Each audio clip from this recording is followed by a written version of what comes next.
Okay, let's talk about doctors.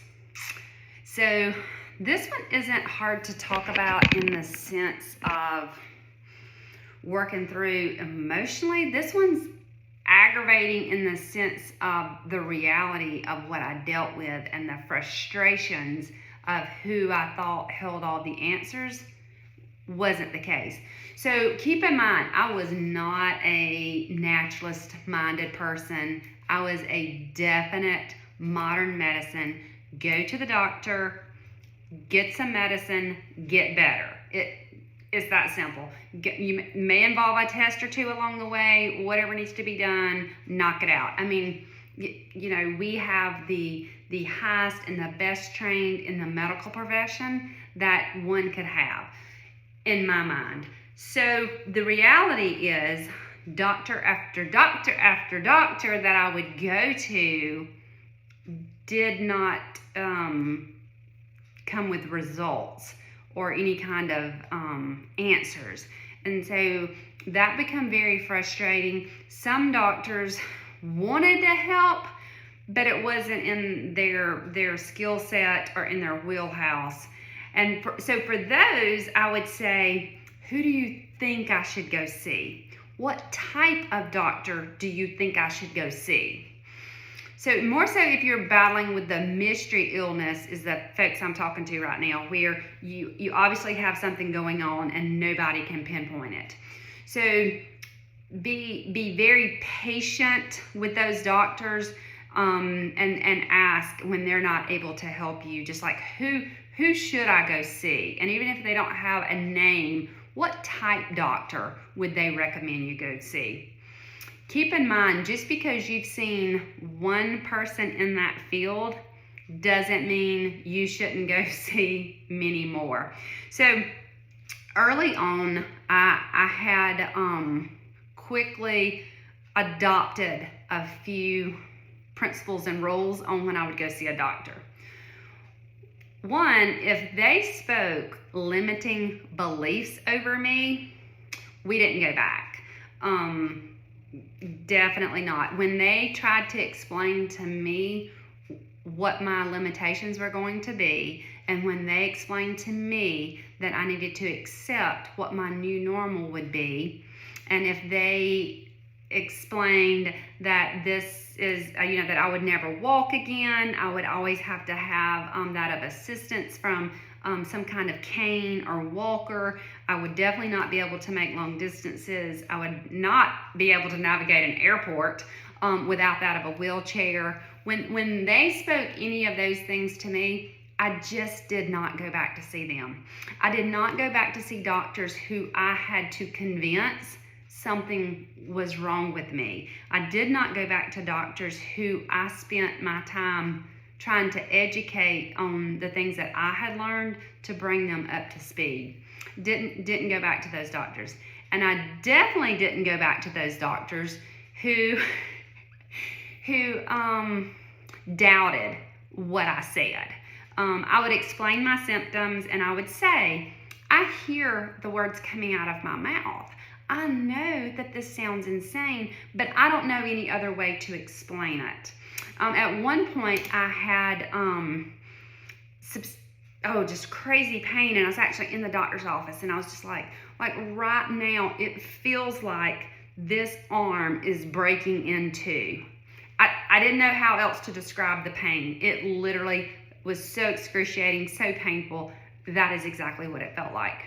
That doctor explained to me that he could send me for an x-ray so that I could see that my arm wasn't breaking. So I'm going to encourage you to try to have grace with these doctors and not get discouraged and to not rely on them. They're not your doctor.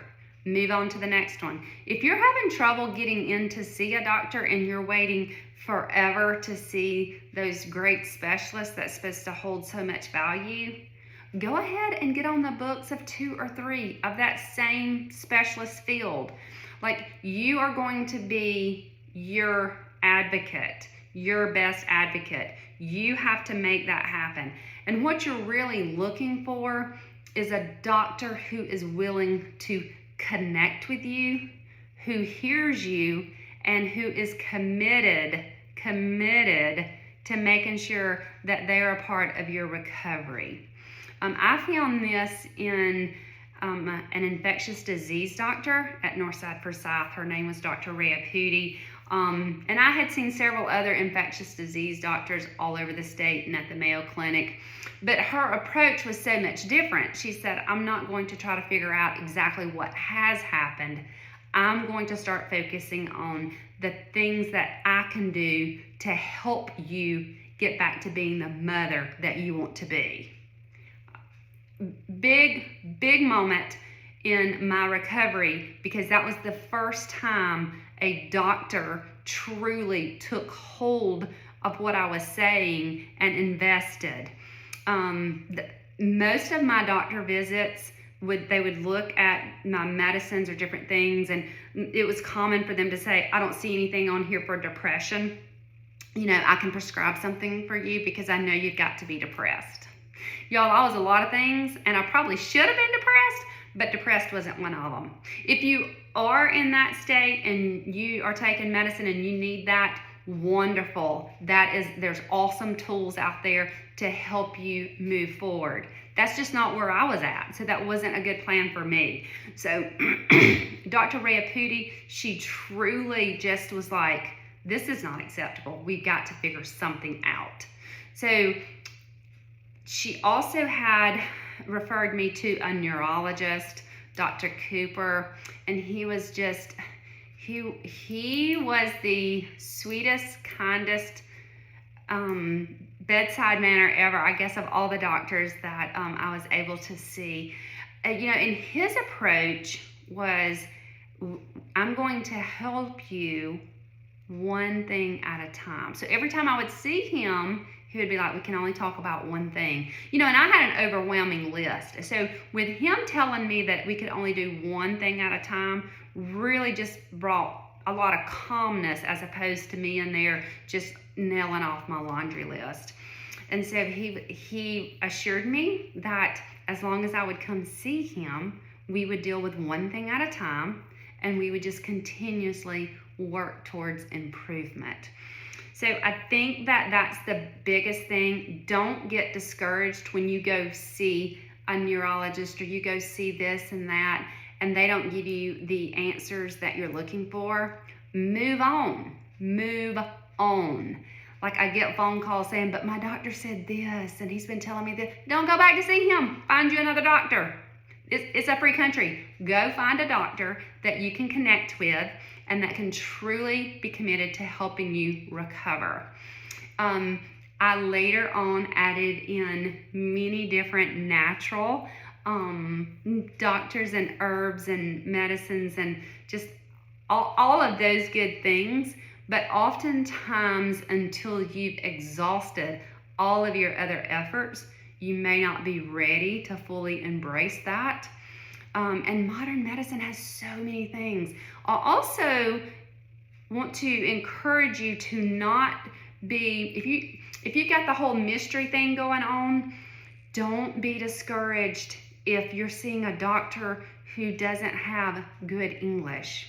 They're probably going to be able to help you. What I did learn is that if you did not grow up in this country, you are much more open-minded to the body as a whole, as opposed to the way that our country educates in a medical perspective is on each system independently.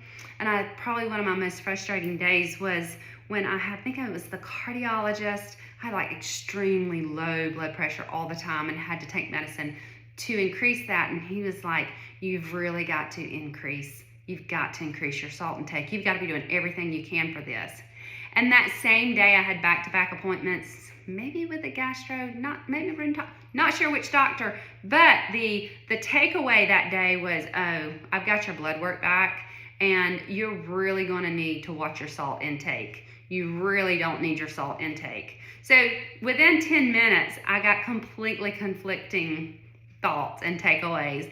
So just know that you are going to be, or maybe even a family member that you're blessed with that's helping you really pound the asphalt and the roadways and get to those doctors. Just keep after it. Keep after it.